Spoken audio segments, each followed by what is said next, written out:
Paglagyan natin dyan ng pano, harang. Ah, doon ka mag-start, ano? Magalusot na natin. Doon, no, doon. Pwede din. Saan? Dito rin po, may isa pa. Magalusot lang natin. Para may hawakan din.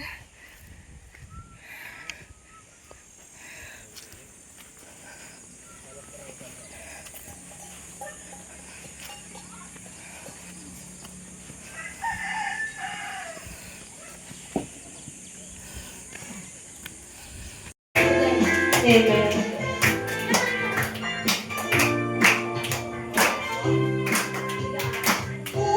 Aking kamusta ang kalawakan, hindi ko maunawaan ang iyong dahilan kung bakit ako'y pinili mong inalagaan. Di ko kayang isipin, hindi ko kayang sukatin ang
humingi ng tawad, Panginoon, sa lahat ng aming mga pagkakasala, sa lahat ng aming mga kamalian, Panginoon, na kasalanan, Panginoon, na nakikita mo sa aming mga puso, Panginoon.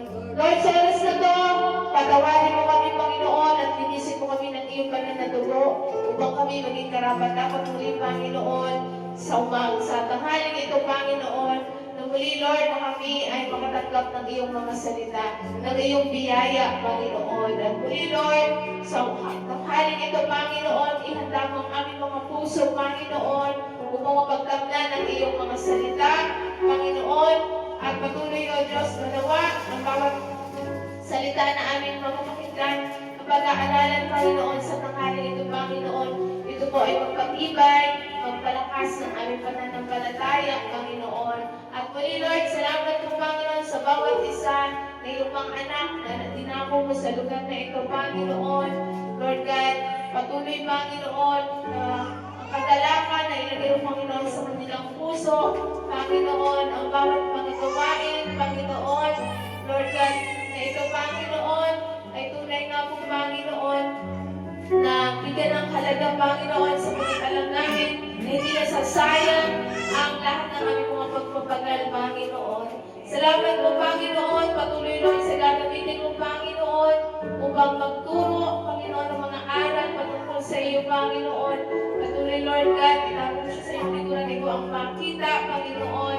Lord God, ikaw, Panginoon, ang parangalan sa buhay niya, Panginoon. Salamat po, Ama, sa gawain ito, Panginoon. Inaangkin namin na ikaw ay nagtagumpay na sa gawain ito, Panginoon. Salamat, O Banal na Espiritu. Lord, sasamahan mo kami, Panginoon, sa tanghaling ito. Salamat po, Ama, sa pangalan ng Panginoong Jesus. Amen. Father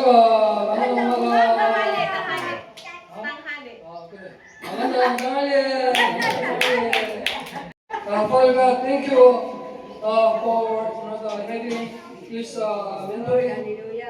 Lord, the lifestyle, and then we do human lifestyle. Lord, bless his people, and then we do the chicken, anointing of chicken, then let them wear, and then let them wise to the discipleship, and then make another many blessings in their life. In the name of Jesus, I pray. Amen. Most important things to do. The Hebrews 10:25 says, "Not forsaking the assembling of ourselves together, as it is the manner of some, but encouraging one another. And all the more, as you see the day drawing near." Following Christ as a disciple will produce a new and beautiful disciple. A high value on strengthening the spiritual life, strengthening faith in Jesus, knowing and worshiping God living God. And studying His holy scriptures are what are affirmed and practiced every day. A meaningful and fruitful life will be experienced by us in relationship with and following Christ. And in fellowship with fellow believers, so that we can strengthen each other and better know and follow our Lord and Savior. Matthew 6:33 says, "But seek first His kingdom and His righteousness, and all these things will be added to you." Let us work together so that we can practice doing things that lead to love and good works for God and follow fellow believers. Hebrews 10:24 says, "Let us consider how to stir up one another to love and good works." Basic habits to have as a believer in Christ. Devotion. This is a word that strengthens our lives to strengthen the faith and the relationship with God through daily Bible study. And then workers in the church, and then if the one who confess, the one who want to become a worker, and then have to have a good mind, because have to complete the mission, all the time, have to complete all the mission. And then I'm not asking too much things like that. I'm just asking the clean the book. And then we very simple thing like that. The other people thinking the very and then if you cannot do like that, right? It's very hard together work like that. And then I'm asking if the one who only video only this time like that have to focus all the time and then make it complete like that. The workers have to finish their work like that. All us in the Christ, in the Lord give our mission, and then we have to complete. We have to complete the kind of mission. As Christian, we have to through the devotion, we have to let us the awake all the time, awake all the time. Not sleep. We have to awake all the time. We have to pray for to the Christ, to the Christ. But if not doing this, cannot listen the in the church, cannot listen the pastor's word like that. Because not they are sleeping like that. So it is important to wake the other people mind like that. And then so that they are not feeling the king working like that in the church like that. So I have to be the humble mind like that. So because in the church is different, and the spiritually is different. Because living in the church is very different. But other people are thinking, because they are thinking it's their church. It's not their church like that. They are working. Living means that they are belong to the control of the church like that, control of the pastor, and then they have to obey like that. If they cannot obey, they can find another place like that. It's not helping the ministry. So it is better to wake up their mind. So also the members who do pastor, who do the things, trying to please to the Lord, have to make the complete like that, complete mission.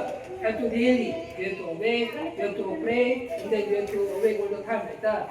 And then if they cannot, it's hard, because the Lord want to give a blessing and blessing, but the status of the one, always sleeping, always playing the Mobile Legends, and always going out Facebook and dancing like that. How can the Lord giving the things like that?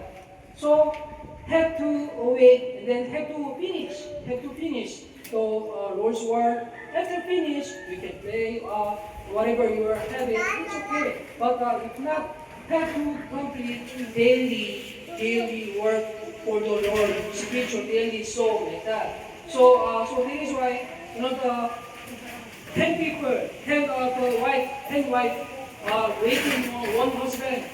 5 people they prepare the oils like that. 5 people they sleep, they didn't do anything. When the husband comes, the 5 people say asking the oils, no, we cannot. You go and get.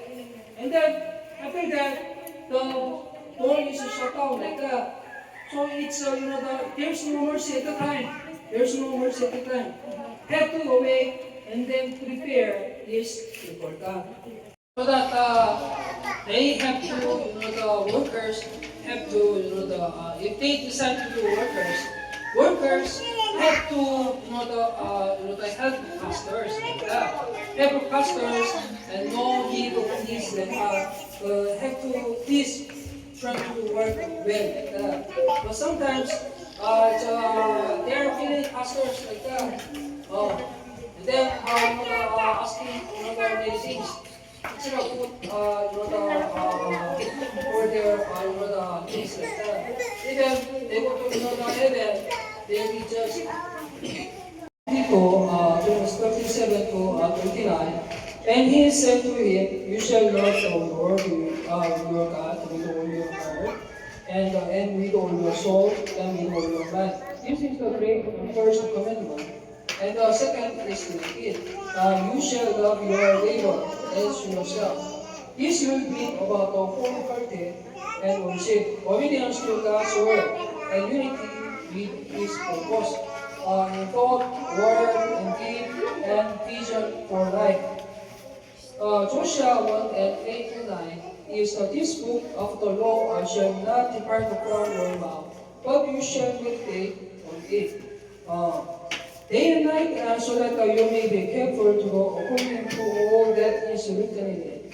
And for that you will make glory and prosperous. And then you will have a good success. Have I not commanded you? Be strong and of a good course. Courage. Do not be afraid, nor be dismayed. For the Lord your God is with you wherever you go. Joshua 1:8 to 9. Several.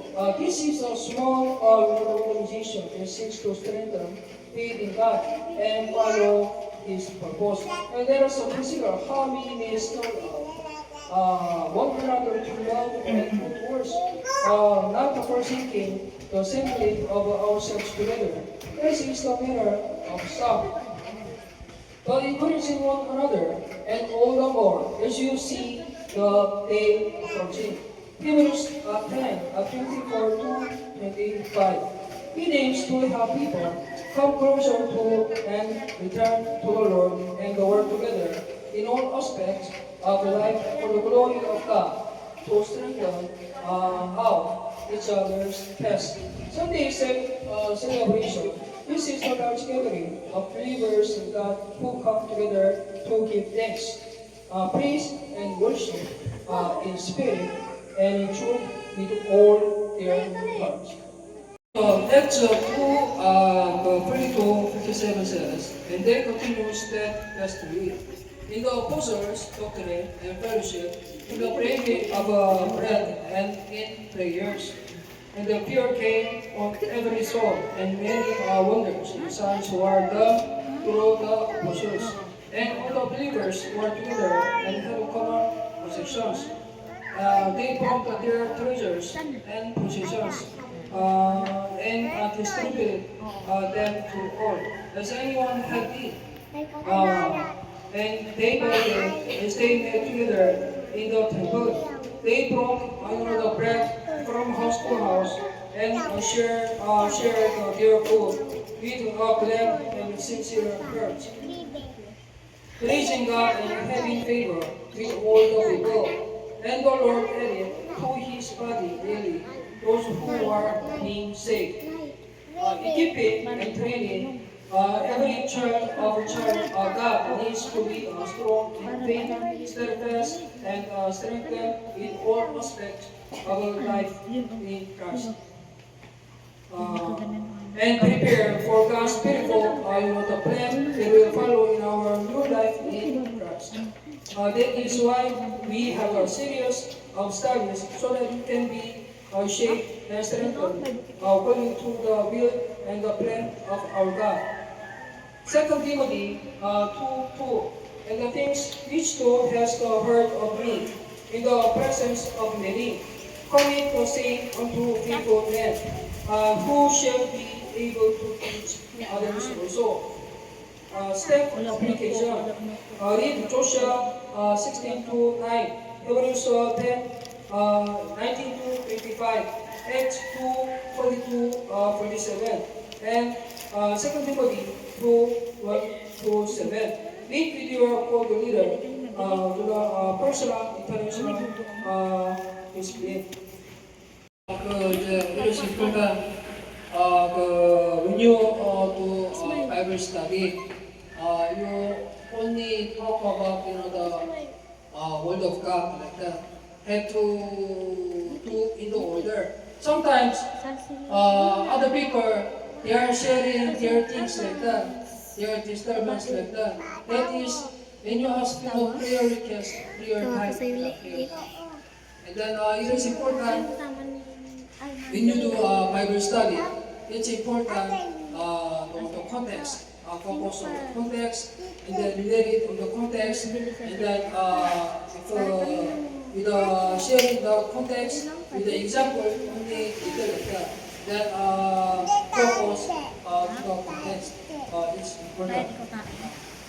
Jesus, thank you for the new life that loves you and others. Give me the wisdom to cultivate and maintain my relationship with you. And with my brothers and sisters in the faith. Help me to grow in my life of devotion, social life, Sunday celebration, and training so that I may grow according to your will. In Jesus' name, amen. Cheers. Also, receive a prayer of the saints.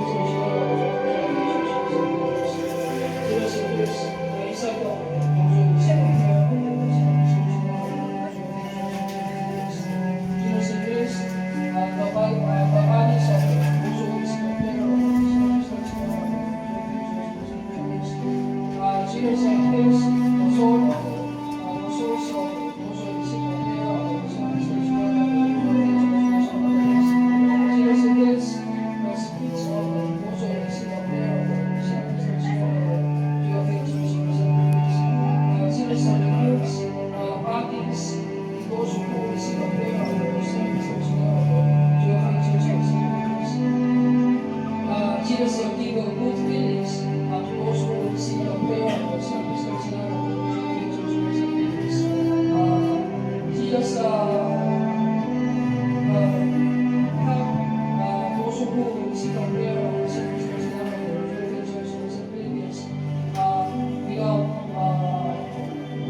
be full of the Holy Spirit. That Lord Jesus, gives those who receive the prayer of the saints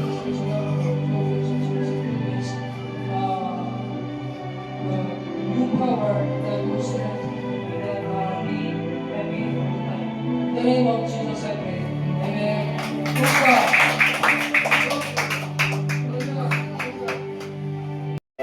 Praise the Lord. Praise the Lord.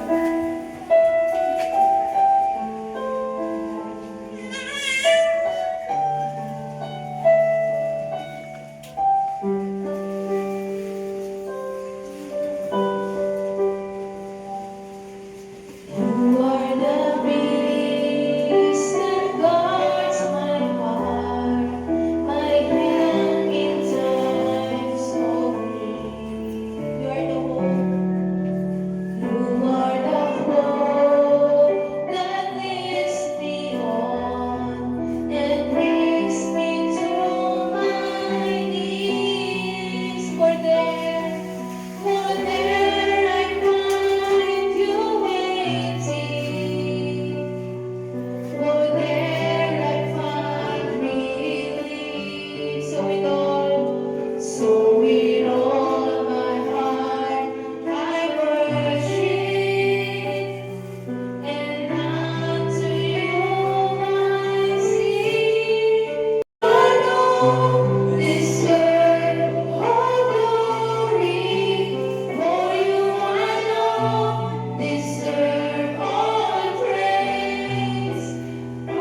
Diyos ay nakakinig din mga salita, Panginoon, na ginagamit ng Panginoon, yung lingkod, Panginoon, na walang sawa, ang Panginoon, ang kanilang harap sa buhay. Ngayon, sama-sama po, pag-ibig sa pagpalain, ganun din, ang mga nakarinig, Panginoon, sa langit po, kasi ito may tanim na malalim sa aming mga puso, may sagawa, Panginoon,